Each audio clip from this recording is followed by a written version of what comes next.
Здруженијето на слепи лица во Кочани оваа година доби 20 аудио апарати за лицата со 100% оштетен вид и слух. Овие апарати ги доделува Националниот сојуз за глуви и наглуви на Република Македонија, со што им помага на овие лица за полесно комуницирање и функционирање. Ние секој година добиваме од Националниот сојуз за слепите помагала. Беа лани, оваа година, ово е прва пат оваа година што дават, до лани дава апарати за притисок, апарати за шекер и топломери.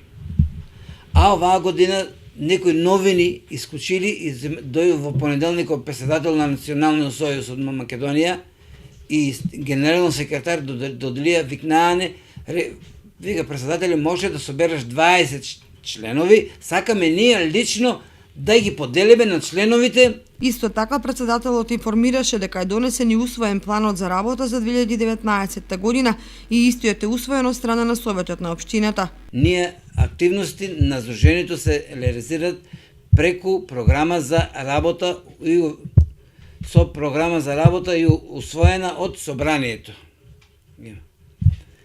Ние средба имаме средби со жени. Имаме средби со жени. Имаме еднодневен излет во Дојран.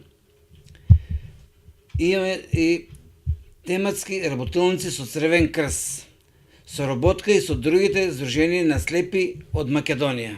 Инаку Кочанското здружение брои вкупно 120 членови од источниот регион од државата и истото активно спроведува повеќе активности во текот на годината и успешно го реализира планот за работа.